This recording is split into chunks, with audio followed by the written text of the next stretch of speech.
Have you thought about giving your home a little makeover or maybe even a big one? Stick with me. I've done quite a few renovations and I'm going to sit down and walk you through the process of what it looks like to handle a renovation from A to Z. Whether you're looking to increase your home's value or just make your home feel like you, or maybe even a little bit of both. I've learned a ton through the years, and I'm super excited to walk you through the process of what it looks like from a huge renovation, and you can actually take these same steps for a smaller renovation. All right, stage one, whether you're just gonna do a small DIY project, or if you're gonna bring on the big dogs, bring in a contractor to help you handle this project, which I highly recommend if you're doing really anything outside of landscaping, paint, maybe some accent walls.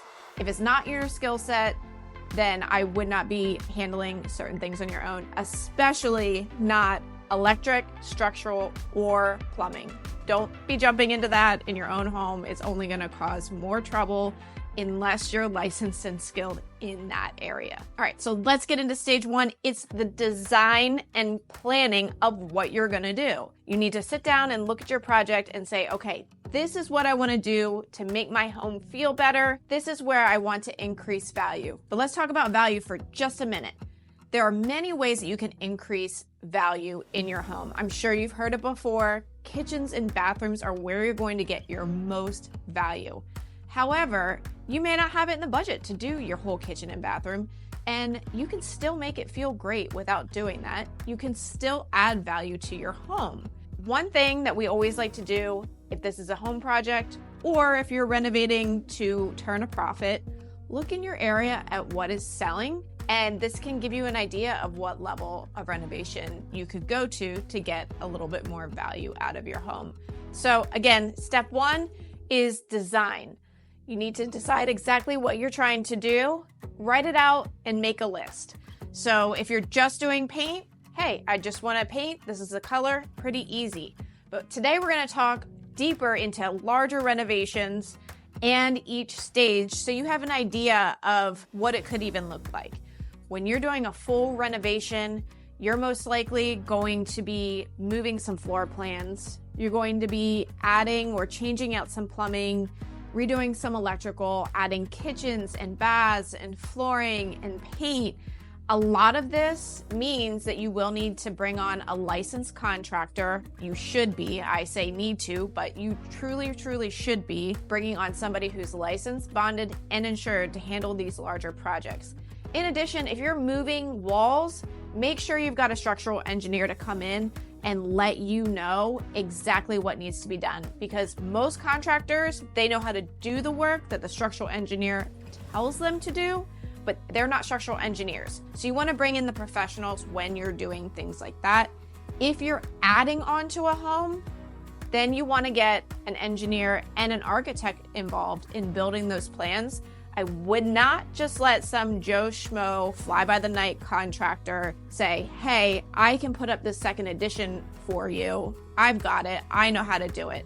No, you want to get plans from the professionals, your architect and your engineer.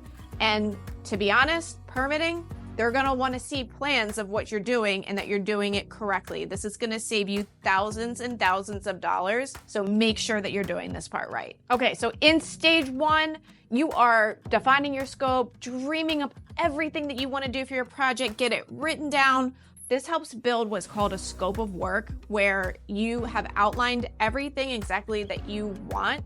You can give it to your contractors. This is also going to help you in the end. Once you hire a contractor, you're going to have them sign the final scope of work with everything that you want done and their pricing, so nothing gets lost in the mix. Because trust me, months down the road after a project's in progress, if you don't have it clearly outlined, even for your own house, then a few months down the road, you may be tearing your hair out with a contractor because not everybody remembers what was said verbally. So get that stuff down on paper, get it super clear, and get that scope of work. All right, so you've got your design plan, you know what you want to do, you have a general timeline, you're starting to talk to contractors. What is the next step? Step number 2 is what I just call preliminary assessments. So if you're doing bigger things, you're moving those walls, you want to know, okay, I need to do these things. That's when you want to bring in your structural engineer so you know exactly what needs to be done the right way outside of some of the cosmetic stuff. So bring in the professionals at this point in time if you're doing large moving of walls. Again, if you're building an addition off your back, this is where you want to make sure that you're getting all of the really important things buttoned up, especially structurally in your home, so it doesn't come to bite you later. In addition to this, we also love to do a full inspection on the homes that we do. What this can do is while you've got your contractors in there and you're building out your scope of work, you can address things that may come up that you didn't visually see. For example, if you have foundational repairs that maybe need to be fixed, I'll tell you, it's a lot cheaper to have somebody come in when they're doing a whole renovation to address those issues than bringing them in months after the project's finished. So it's always better to get some of these things tackled at first. You may also not realize you've got some issues, maybe the roof's leaking a little bit, or maybe some plumbing needs to be changed out. So a home inspection will help you understand certain things that you may also want to do in this scope of a large renovation. All right, you have your scope of work done, you've got your contractor picked out, all of your contracts signed, everything's looking good, you brought in an architect or an engineer, whatever you needed for the project, and you're ready to rock and roll. So the next stage is the demolition phase. This is where the guys are gonna come in. This usually feels really fast because these guys who come in and demo houses can do it in a couple days. They're gonna come in, they're gonna rip up your floors. If you're moving walls, they're gonna start to remove the drywall. That everything is gonna start to come apart at this point in time. You also wanna be very, very clear on what you want demoed with your contractor, because this is also a part of the project where a lot of oopsies can happen if you're not extremely clear with your contractor and the crew that they're bringing in on what exactly you want to demo. You could end up getting something demoed that you did not plan on. So make sure this is clear in your scope of work. All right, so the fourth stage, after you've got everything demoed out, is your framing. So if you're gonna move rooms, if you're gonna change plans, if you're gonna remove walls, this is a stage where it happens. Everything's demoed out. Now we're gonna put things where they need to go. If you're adding a room on, if you're changing a floor plan, this is where everything's gonna happen. This is considered framing. Usually, again, this happens pretty quick. Framing guys, in my experience, knock this stuff out in sometimes a few days, depending on the project.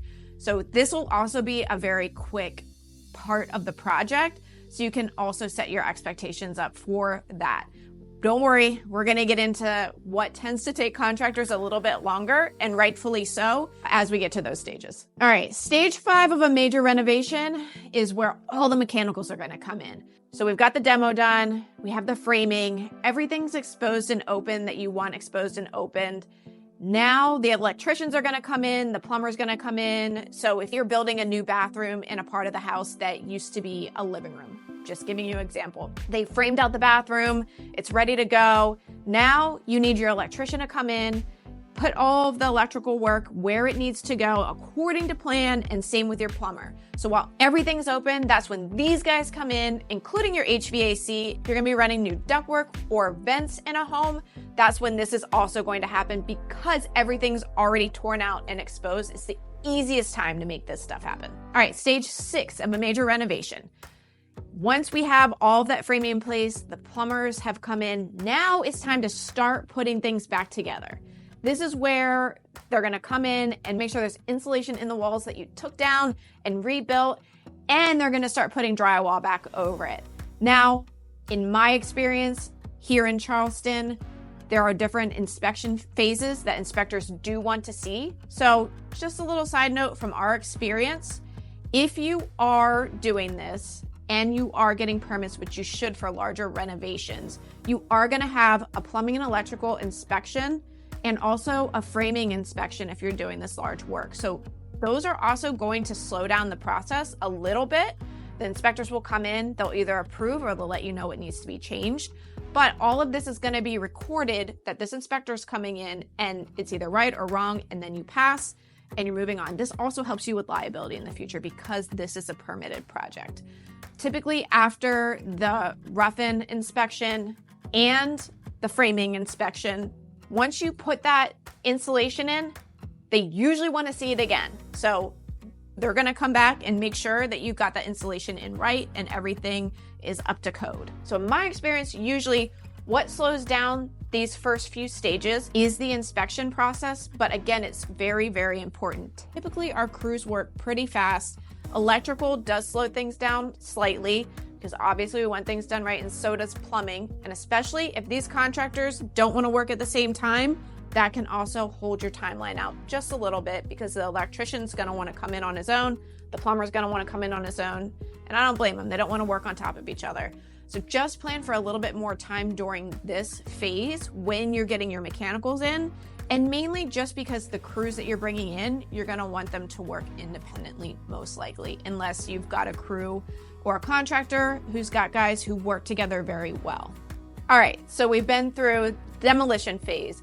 We've been through the structural and framing phase. We've been through throwing all the mechanicals in. Now we're putting in insulation and drywall, and everything's starting to come together. This is where you can start to see any floor plan changes that you did come to life. This is a very exciting part because you can start to see the vision if you couldn't see it alone with the framing, because they are putting the drywall up. Now this next phase, stage 7, is the fine carpentry and design part. I'm going to warn you, this can feel like it takes forever. But here's the thing. This is the finishing touches. You want to make sure that your drywall people, when they're coming in, they're putting the drywall in right. They're taking the time to mud and tape everything, that they're taking the time to make sure that little creases in the mud and tape are all smooth. The right contractor is going to take some time with this because it's so important. If the drywall's not done right, you're going to see it forever.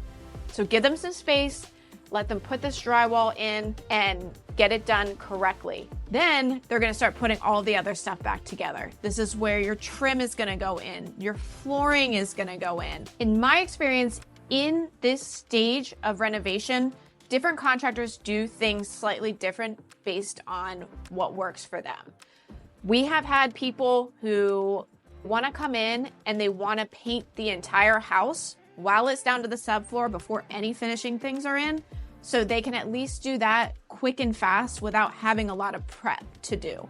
Some contractors, they want to wait until the end when the flooring's in. They prefer to prep everything out and do the painting last, because then in theory, they're not going to have to come back and fix things that are going to happen when you're finishing the other touches of the renovation.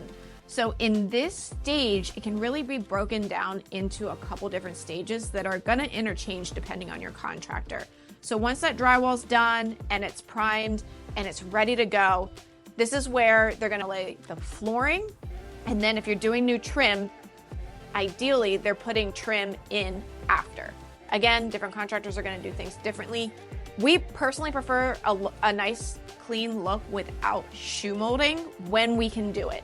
Now, sometimes if we're not removing baseboards and you're putting that flooring up to the trim, you need to do it just to make it look good.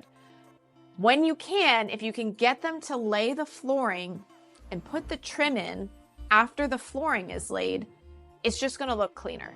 But again, there's not, in my opinion, necessarily an incorrect way, but talk with your contractor about this, what you want to see, what your end vision is for the project. In this phase, they're going to be painting, they're going to be adding trim, they're going to be adding the flooring. This is where you're really going to start to see everything come together. They're going to be putting in kitchens, tiling bathrooms. All of this is going to be happening at typically the same time. Again, this is just depending on your contractor. All right, so now your project's moving along. You've got all of your drywall in, it's painted, you've got your flooring, you've got your trim, you've got your bathrooms installed. The next and final thing with the interior renovation, and what I consider step number 8, is all the finishing touches. So this is when they're gonna come in, they're gonna put lighting fixtures back up, brand new ones, or if you're just adding old ones back in, all of that is gonna come together. And in this stage, you're gonna go through your final punch list of things. So you're gonna be walking the house and saying, okay, there's paint here that doesn't look right. This kitchen cabinet looks a little off. Can we fix this? You're gonna be going through and making sure that all the details are correct on the project. Another thing to consider is if you're doing exterior renovations, a lot of times you can have both things going on simultaneously. Somebody's working outside, doing the exterior paint, making any kind of repairs, and also landscaping. We like to leave landscaping to the final step. So again, people aren't working over top of each other, the landscaping's not installed, and now they're gonna be traipsing through this brand new landscaping that you put in to go work on the roof or paint the house. So very similar to the interior, we're gonna demo anything that you don't want in that landscaping. We're gonna demo anything on the exterior. We're gonna put the exterior back together. And then the final stage is going to be putting in your landscaping items on the home. You're so close to being done. The one last thing that you're gonna wanna do on a renovation is clean up. And sometimes these cleaners are gonna be different than somebody's gonna come in and clean your house weekly. These are considered heavier cleans. They're considered construction cleans. So this is typically a different crew that's gonna come in and they're gonna just clean very, very deeply all of the things from the construction crew, the dust settlement, just all these different things that happen in the renovation phase. Now, another thing to point out, if you have a good contractor, they are keeping their job site clean. I would also make this a requirement of yours and also ask to go see their job sites they're currently working on. If you walk into a messy job site, your job site's gonna be messy. We really like clean, nice job sites as the project's going on. One, for safety. Two, it just looks better. We've definitely had projects where I'll come up and the crew has left all of the debris outside in the front yard instead of moving it to the dumpster. And this is where we address it immediately with our contractors because it doesn't look good during the renovation phase. So a good contractor is gonna keep it pretty clean, but no matter what, you're still gonna want that deep clean, that final just put it all together, nice, clean, where you can walk in and really enjoy your new space. Hey, thanks for hanging out with me as I go through every process. I hope this was super helpful. If you have questions, ask them in the comments. If you have different ways that you do things, I'd love to hear because we have done a lot of projects. We're always loving to learn. So even if you're a contractor, I'd love to hear your thoughts on certain things in the comments. So drop them below. Check out our video coming up next about our house flipping process. Don't forget to subscribe so you can get all these gems on notification. All right, see you next time.